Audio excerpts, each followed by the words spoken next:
Hello, my name is Avery, which you probably already know because you're probably coming from my Instagram. But if you just happen to stumble across this video on the internet, hello, it's nice to meet you. Today I will be doing the third installment of my Revamped series, and I'm going to be doing the album Midnights by Taylor Swift. The standard edition has 11 tracks, and the Till Dawn edition has 23 tracks. So what I've done is I've taken the Till Dawn edition and I've narrowed it down to 11 tracks and ordered them in a different way to create basically a new version of the standard edition. The quote I've pulled that is often used to describe this album is the stories of 13 sleepless nights scattered throughout Taylor Swift's life. With this quote, it's already going to be a little bit different from my previous Revamped videos. If you've seen the Tate McRae Think Later video or the Bryn Cartelli Out of the Blue video, then you saw how I ended up doing a similar thing with those where I took the title track and put it at the beginning of the album and then reordered the albums in chronological order, kind of following the arc of a relationship. This one is already going to be different, A, because there is no title track for Midnights, and also because, as it says in that quote, it's stories of 13 sleepless nights scattered throughout her life. Keyword being scattered, meaning not in chronological order, not really in any way connected. So therefore, I cannot just put him in chronological order, which I thought would be a fun switch up. I obviously don't need to tell anybody who Taylor Swift is, but I'll let you know just a little bit about my history with Taylor Swift, which is that she has been one of my favorite artists for a long time. I've grown up listening to her music like so many other people, but I will say that around Lover is kind of when I started to lose interest, maybe, but I've always kept up with it.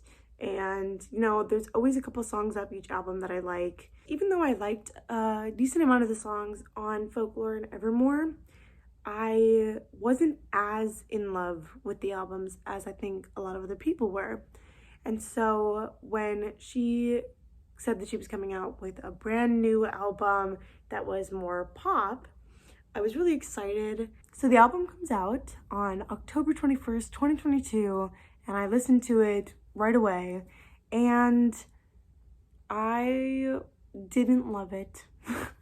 For so long, I really have felt outside of the hype for Midnights because I feel like so many people love this album, and I feel like a lot of people have even said that this is Taylor Swift's best album, which, spoiler alert, like even after doing this Revamped, I still don't think that it's her best album.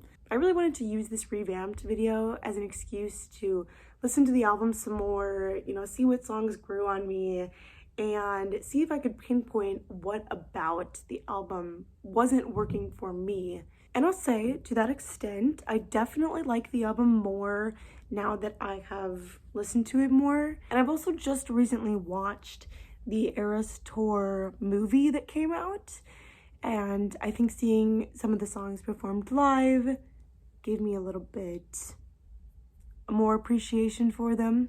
I still have many critiques of the album, which I will share with you, especially as we get into more of my reordering of the project. But for now, I'm going to go through each song on the Till Dawn edition and give my little mini review. Now, as opposed to the Bryn Cartelli or Tate McRae videos where I did something similar to this, I'm not pulling out specific lyrics because if I pulled out all of the lines and lyrics that I liked from Taylor Swift's music, like we'd be here all day because she's obviously a very strong lyricist. And I'm also not going to go very in depth with each song because there are 23 tracks on the Till Dawn edition. In fact, I've narrowed it down to just 3 words. I'm just going to give 3 words per song, and then when I go through my reordering, I'll dive into the songs that I feel need a little bit more explanation, and I'll kind of just leave behind the songs that I don't think I have any more thoughts about or that I don't feel that I need to go into anymore. So let's get into it. In order of the original track list on the Till Dawn edition. Lavender Haze, What an Opener. Track number 2 is Maroon, Such Wasted Potential. We'll talk about Maroon. Okay, we will talk about Maroon, don't you worry. 3 is Anti-Hero, Fun but Corny. Oh god, these are feeling these are feeling very pointed. Don't hate me, Swifties, forever. Snow on the Beach. Boring besides Bridge. I don't actually feel like that's too much of an unpopular opinion. I feel like a lot of people, that one's not their favorite. Number 5 is You're on Your Own, Kid. Feels like Midday. Midnight Rain. Catchy, moody, dreamy. Number 7 is Question. Chorus kills everything. Number 8 is Vigilante Shit. I'm kind of cheating, but we'll put like necessary tone shift. Track number 9 is Bejeweled. Let's expect more. 10 is Labyrinth. Feels like midnight. Number 11 is Karma. Campy but irresistible. Number 12 is Sweet Nothin'. Not for midnights. 13 is Mastermind. Build goes nowhere. 14, we're getting into the Till Dawn tracks. Number 14 is The Great War. Unfit chorus, boring. 15 is Bigger Than the Whole Sky. Beautifully somber mood. Okay, 16 is Paris. I definitely cheated with this one, but act like this part, okay. So the first word is Paris / somewhere else. Doesn't rhyme. If you haven't listened to this song and you don't understand what that means, listen to the song, okay? And then you'll get it. 17 is High Infidelity. Folklore with synths. Track 18 is Glitch. Makes me uncomfy. Some of these I know, like, I'm not really gonna go into Glitch anymore. So, like, you're just gonna have that. You're just gonna have Makes Me Uncomfy. And, like, the people who feel the same, I feel like you'll get it. And the people who love this song, you're gonna be confused. Number 19 is Would've, Could've, Should've. Deserved Standard Edition. I also don't think that that is gonna be any unpopular opinion. 20 is Dear Reader. Feels like midnight. Hint, hint, hint, hint. 21 is Hits Different. Not for midnights. 22 is Snow on the Beach with more Lana Del Rey. Barely any different. Pretty self-explanatory there. And the last one, track 23, is Karma featuring Ice Spice. Feature doesn't fit.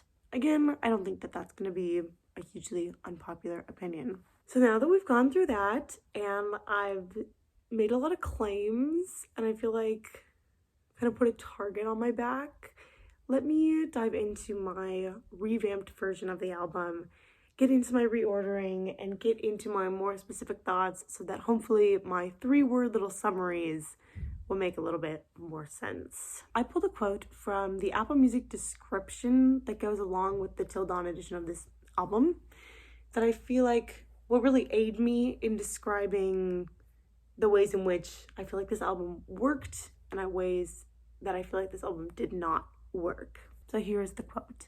It's a concept that naturally calls for a nocturnal palette, slower tempos, hushed atmosphere, negative space like night sky.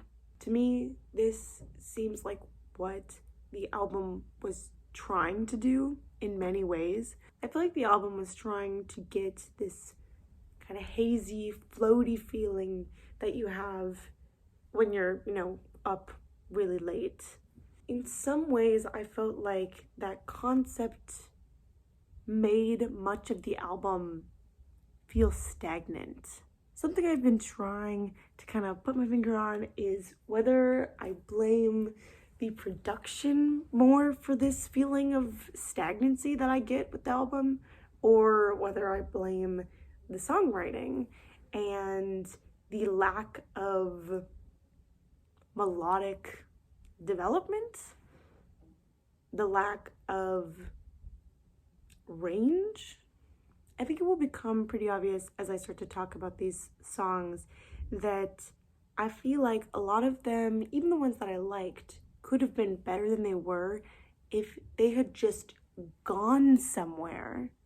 I think a lot of them stay in this neutral kind of monotone space. Why is a song worth listening to if it doesn't go anywhere? If it never arrives anywhere? If there's no change between the verse and the chorus, or between the chorus and the bridge, then it's just 3.5, 4.5 minutes when it comes to Taylor Swift, of course, of just the same thing. I think that you can pull it off with certain songs and certain production and every once in a while on the album.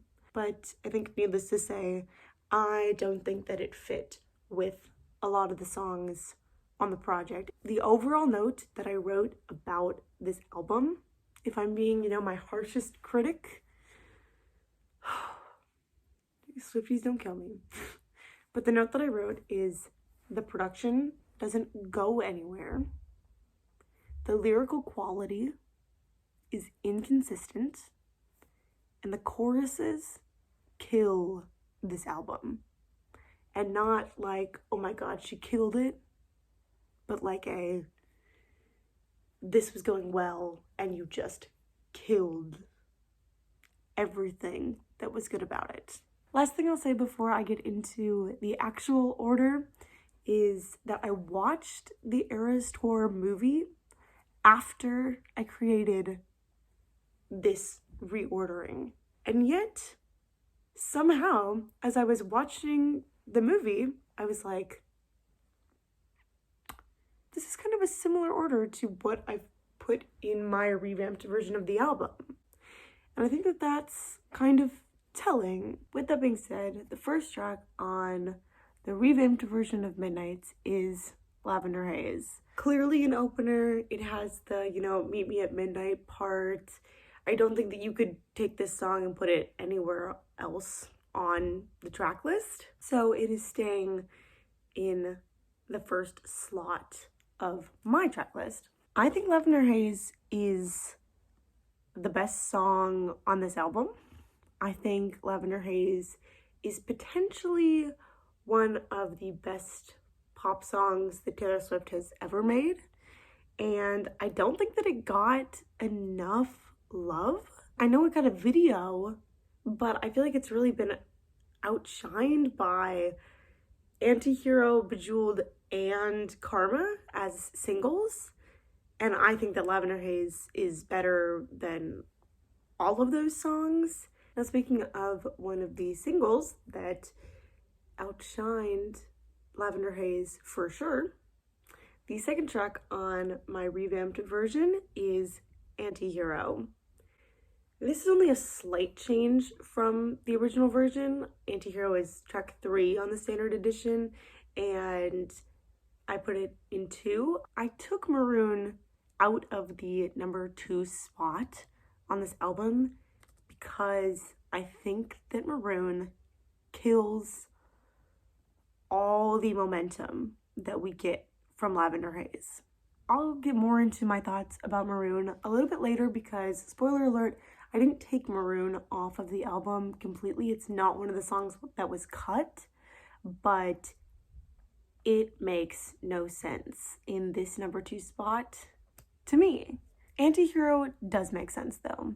I've talked about the concept of artists putting their lead single second or third or really near the beginning of an album. It's oftentimes an up-tempo song, and it's a song that people already know, so they get the opening track, which brings them into the album, and then they get a little bit of familiarity. And I think Anti-Hero works here specifically because, as I mentioned, as many lead singles are, it's up-tempo, it's fun. My 3-word summary for Anti-Hero was fun but corny. And we're gonna have to get into the conversation about choruses with this track. And we're gonna have to get into a conversation about lyricism with this track.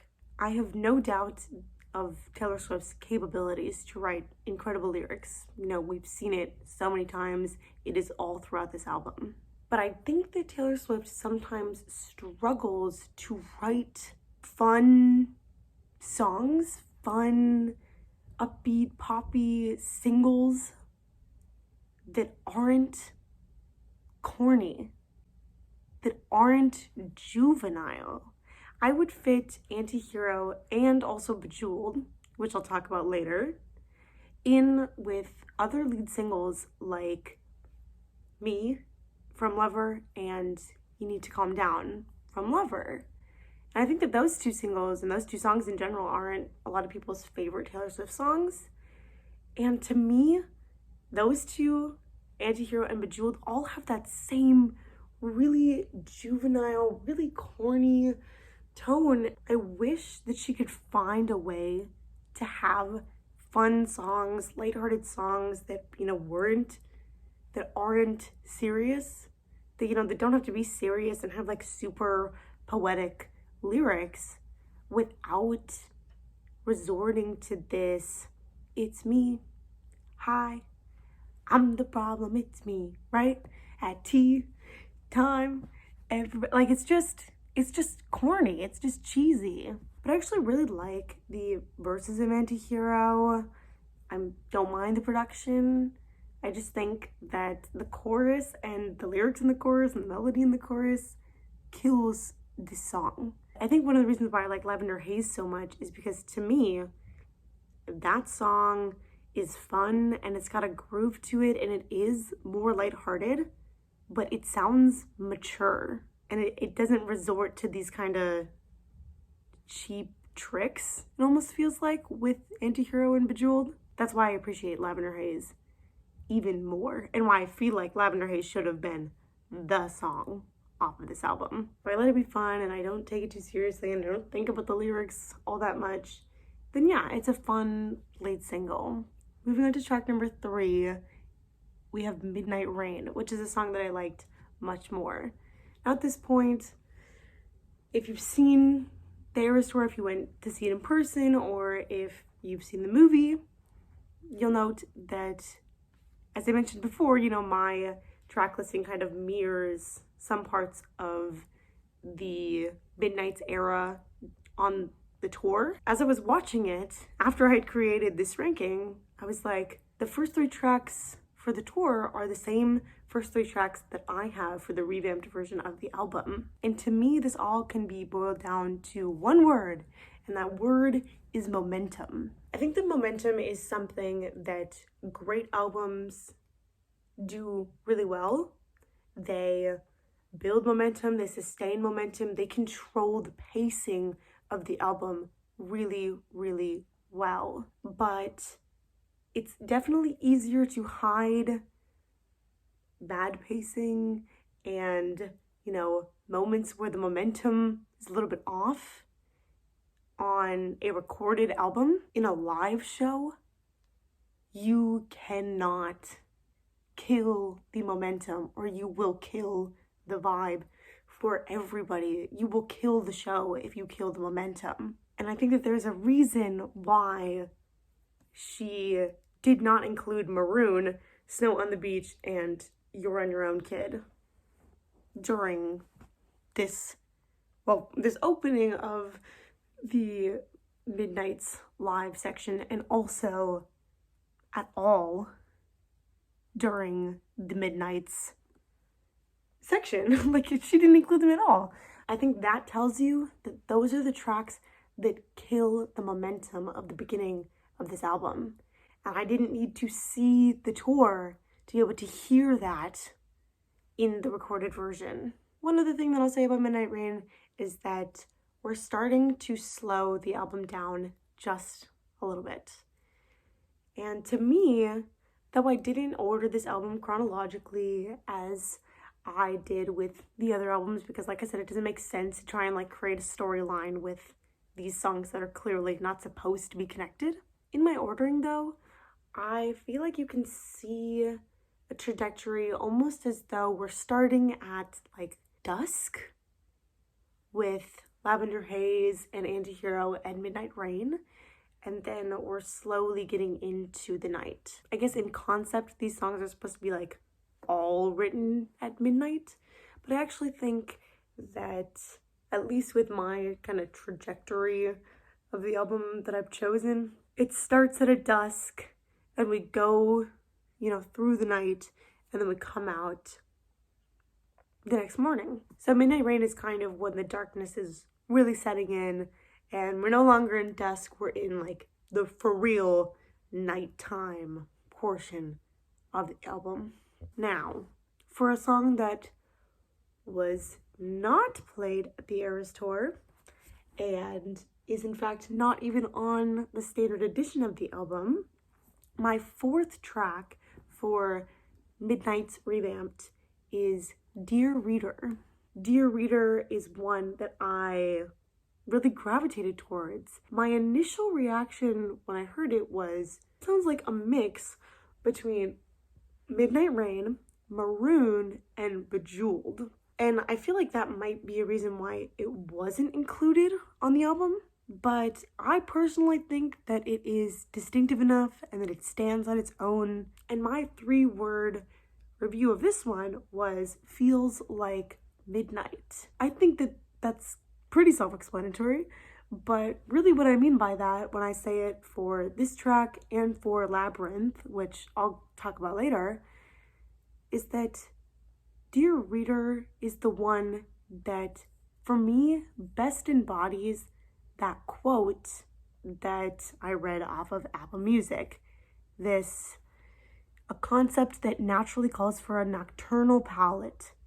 Slower tempos, hushed atmosphere, negative space like night sky. I think that there's a lot of layers to the production in this one that are really interesting, and it switches throughout, and we've got a little bit of the vocal effects that we hear in Midnight Rain, but it, you know, takes it even further with like the way that it kind of goes all over the place at the end of this track. And also one thing that really stood out to me about this one is that it feels honest. This is one of the things that I wanted to keep as much of as possible from just like any song that I took off of the Till Dawn edition. I think that on some tracks in the album, even some that I kept, it really feels like Taylor is playing a character and like she's trying really hard to convince us of what she's saying, but I just don't believe it. It doesn't ring true. With Dear Reader, it rings true. So that level of honesty with the way that I think the vibe of this song perfectly fits the aesthetic of the album, perfectly fits the concept of Midnights. That is why I took this one and included it on my standard edition. Then move on to number 5, which is Vigilante Shit. This is one that suffers from some of the issues that I pointed out about, you know, lack of development in the production of these songs and in the melodies, but I actually like this one a lot more than some of the other tracks that I feel like have this issue, because at least this one has a really strong tone. It's got edge to it. It's got personality. I also think that this one just has a different sound than a lot of the other tracks on the album. It still feels cohesive, but it is something new. I think that it's a decent length, you know, it's short and sweet. I think any longer and I would have been like, it's too long, it's dragging on. But because it's not that long and because it has that engaging tone, I think it works. And I feel like in Dear Reader, she's kind of poured out her heart a little bit and like expressed that she's kind of a mess and that she's been drinking and she's been crying, and now I feel like once we get into Vigilante Shit, it's like, okay, we've cried out all the tears and now we're just bitter. And by we, of course, I mean Taylor Swift. Now going on from vigilante shit, taking that little bit of bitter edge, bitter tone, we've got track number 6, Would've, Could've, Should've. I think that this takes the bitter tone and the kind of calling people out tone and adds a layer of emotional depth to it. It adds hurt to it. Genuine hurt, not just, oh, you did me wrong and now you're gonna pay. It's a, you did me wrong and you really messed me up. I've seen interviews where Taylor's talked about this song and talked about how it's a song that she's really proud of. I've seen videos where people talk about how much they love this song. I personally didn't love Would've, Could've, Should've as much as I've seen other people love it, but I see where they're coming from. I think that it's one of the few songs that builds, and I think we do get a type of climax, a type of emotional relief by the end of the song. And this is another one that feels really, really honest. Moving on, track number 7 is Labyrinth. This is a song that upon my first few listens of this album, closer to when it came out, I thought, this is boring. And then, knowing that I was going to make the Revamped video, I re-listened to the album as I was driving from Des Moines to my hometown, and it was dark outside. This is me driving.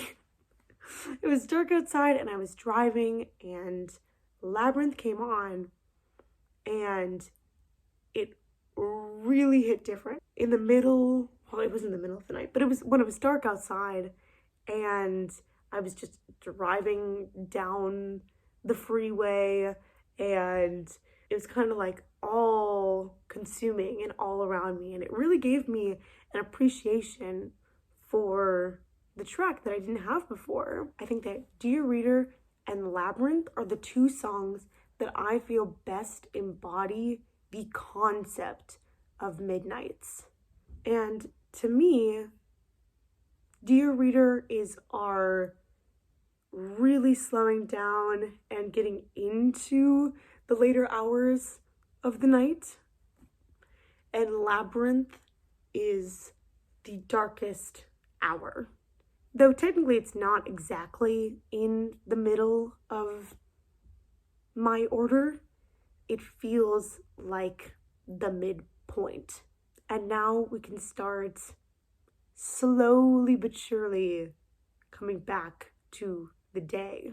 And that starts with track number 8, Maroon. I gotta adjust for this. As I mentioned before, I think that placing Maroon in the track number 2 spot kills the momentum of the album instantly. Any momentum and all momentum that we've built up from Lavender Haze just dies, specifically when Taylor begins the chorus of Maroon with the da-da, da-da, da-da, da-da, na-na, na-na, na-na, na-na. And even as I just sing the melody, do you hear how boring that part is? Now for my 3-word review for this one, it was such wasted potential. And that's because I really like the verses, I really like the bridge, and I really like the second half of the chorus, the post-chorus, you know, the so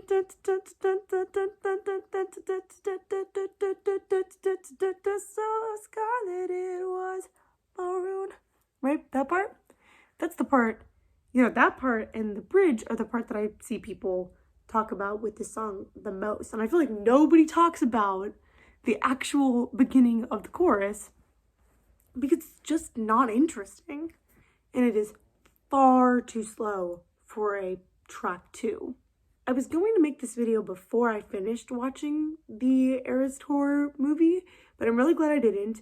A, because I got to see the Midnight section and see how similar it is to some of my ordering of the album, and also because I got to see the acoustic collection that she added on to the Disney Plus version of the movie, and I got to see her sing Maroon at a piano. That made me really realize, oh, so this is a piano ballad. Like, Maroon is a piano ballad cosplaying as a more up-tempo song. There's that underlying 16th note pulse, and you've got a little bit heavier production, and it's the second track, and it's supposed to keep the energy high, and so it's like got all of these elements that are making it seem like it's going to be a more up-tempo track, but it's just not. It's meant to be a piano ballad, and if you imagine it as a piano ballad, then it really doesn't make sense in the track number 2 spot. I personally would have liked the song more if it had been a piano ballad. I liked the acoustic version of it much more than I liked the, produced, recorded version on the album, because it just makes more sense with the piano. That being said, we're taking the version that's actually out there on streaming services, and if you put it in the number 8 slot after Labyrinth, instead of killing the momentum, Maroon actually manages to start picking up the pace a little bit. Because Labyrinth is so slow and expansive and floaty, Maroon's 16th note pulse that goes throughout it, and its a little bit heavier production, feels like we're picking things up, which, as I said, I see Labyrinth as like the deepest, darkest hour of the night, and now we're coming back out of that, and so Maroon is that perfect segue. So that brings us to track number 9 on the revamped version, which is Bejeweled. Another one that I have strong feelings about. I kind of already covered this with Antihero. I have a lot of the same thoughts about how this one sounds juvenile. This is another one where the chorus kills the song. I don't have that big of an issue with the verses, but the best believe I'm still bejeweled when I walk in the room. I can still make the whole place shimmer. And when I meet the band, they ask, do you have a man? I can still say I don't remember. Like, it's just so corny. It's just so, like, why? In my 3-word summary, I said, let's expect more. And that's what I truly believe. As somebody who we know is as great of a lyricist as Taylor Swift, even though we may love her as an artist and we want to uplift and support any and everything that she puts out, I think that it's important that we still hold her to a standard of good lyrics. Like I said, they don't have to be like the most poetic lyrics in the world. Like, it doesn't have to be folklore level of lyricism, but best believe I'm still bejeweled. When I walk in the room, I can still make the whole place shimmer. And when I meet the band, they ask, do you have a man? I could still say I don't remember. I know that she can do better than that. You know that she can do better than that. So let's expect more. Like I said with Antihero, if I just let it go, if I ignore my issues with the lyrics and with the melody in the chorus and with the way that it sounds kind of juvenile, and I just let it be fun, then yeah, I can have fun with this song. And I kept it on the album because it's one of the few up-tempo songs, so we kind of need it in this spot, especially as we're trying to kind of build things up again and go back towards, like I said, the morning, which apparently is over here. Moving on to track 10, which is Bigger Than the Whole Sky. This one is another one that is not on the standard edition, but I really find this one, you know, beautiful. As I said in my 3-word review, to me, as I talk about, you know, us going towards the morning, I think that in my mind, like visualizing this song, this is where the sun is starting to rise. And as Taylor sings, you know, goodbye, goodbye, goodbye, you were bigger than the whole sky, it can obviously be towards, you know, the person that she's singing the song about, but it can also be taken as saying goodbye to the night. And because it's the second to last track in the album, it's almost like saying goodbye to the listeners. And then we have track 11, which is Karma. As I tried Karma out in a bunch of different other placements on the album, to me, putting Karma last was really the one that stuck. It's the one that makes the most sense to me. It kind of feels like the dance party after this journey is over. It's a song that celebrates making it through the night, making it through the dark times, and coming out on the other side of things better than you were before. So that is my full revamped version of Midnights. I know I didn't get to go into all of the songs in depth, but hopefully my 3-word reviews were explanatory enough.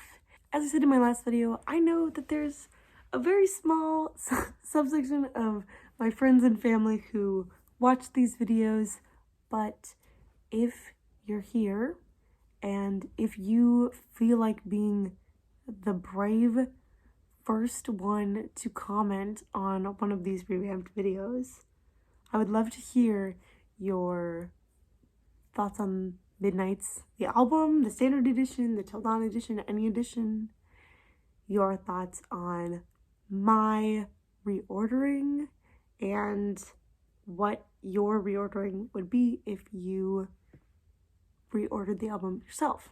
Thank you so much for sticking around to hear me just babble on and on about Midnights.